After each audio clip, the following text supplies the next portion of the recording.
लाखों लोगों की आस्था का प्रतीक और एक आध्यात्मिक अनुभव है। महाकुंभ मेला भारतीय संस्कृति, आध्यात्मिकता और खगोलीय विज्ञान का एक अद्वितीय समागम है। प्रयागराज, जिसे त्रिवेणी संगम के कारण विशेष महत्व प्राप्त है, न केवल एक धार्मिक स्थल है बल्कि आस्था और खगोलीय घटनाओं का प्रतीक भी है। इसे आध्यात्मिक हृदय कहा जाना इस बात का प्रमाण है कि ये लाखों लोगों को एक साथ लाता है जो आध्यात्मिक उन्नति और मोक्ष की खोज में होते हैं।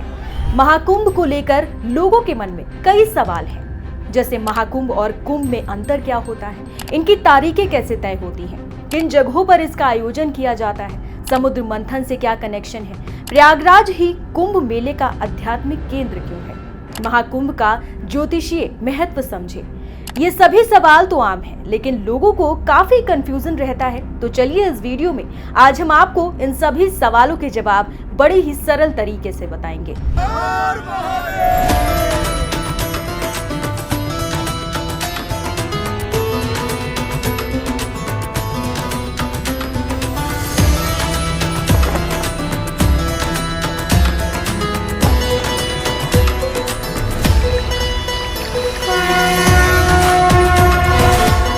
नमस्कार, आप देख रहे हैं एनडीटीवी इंडिया और मैं हूं अनुषी गुप्ता। प्रयागराज के संगम में स्नान का महत्व केवल धार्मिक विश्वास तक सीमित नहीं है, बल्कि यह आत्मा की शुद्धि और नए सिरे से जीवन की शुरुआत का प्रतीक है। हर 12 साल में यह आयोजन आस्था, संस्कृति और खगोलीय विज्ञान के प्रति मानव श्रद्धा का एक उदाहरण प्रस्तुत करता है।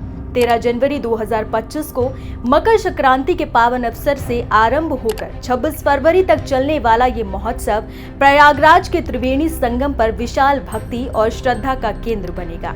इससे स्पष्ट है कि महाकुंभ मेला न केवल एक आध्यात्मिक अनुष्ठान है, बल्कि एक ऐसा माध्यम है जो हमारे अस्तित्व और ब्रह्मांडीय व्यवस्था के बीच गहरे संबंध को उजागर करता है। सबसे पहले आपको बताते हैं कि सिर्फ 4 स्थानों पर ही कुंभ और महाकुंभ क्यों मनाते हैं। इसकी एक पौराणिक कथा है। देवताओं और असुरों ने अमृत प्राप्त करने के लिए समुद्र मंथन किया। मंथन के दौरान अमृत कलश निकला, जिसे लेकर दोनों के बीच संघर्ष छिड़ गया।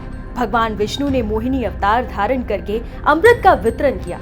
इस संघर्ष के दौरान अमृत की बूंदें पृथ्वी पर 4 स्थानों पर गिरी, जो कि प्रयागराज यानी कि त्रिवेणी संगम, हरिद्वार गंगा नदी के तट पर है, उज्जैन शिप्रा नदी के तट पर, नासिक गोदावरी नदी के तट पर है। ये कथा इन 4 स्थानों को पवित्र बनाती है और यही कुंभ मेले का आयोजन किया जाता है।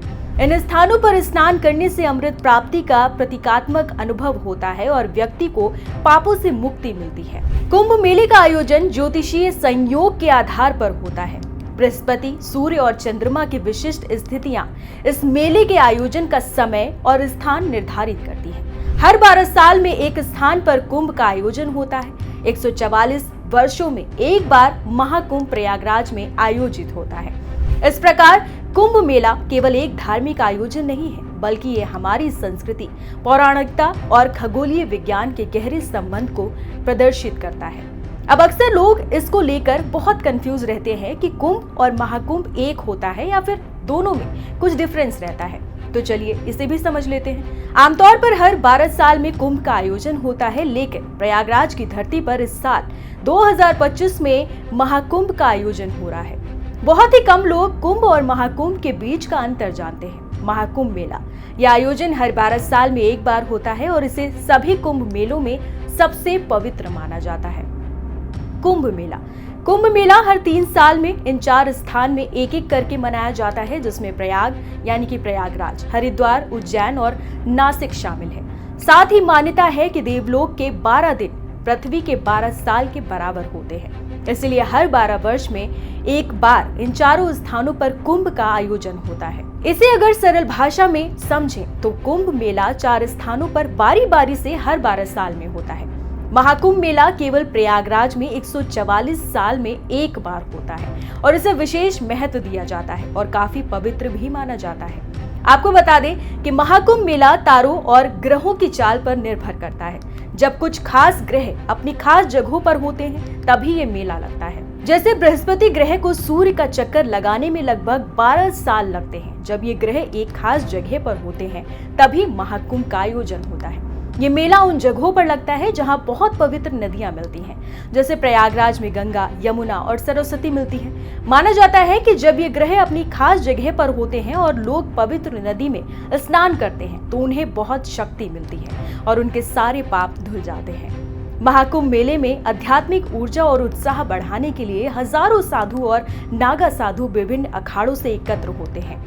ये तपस्वी अनुष्ठान करते हैं, तीर्थ यात्रियों को आशीर्वाद देते हैं और इस पवित्र आयोजन की प्राचीन परंपराओं को जीवित रखते हैं। साधु और नागा साधु विशेष पूजा और अनुष्ठान करते हैं, जिससे मेले का माहौल दिव्य और पवित्र बनता है।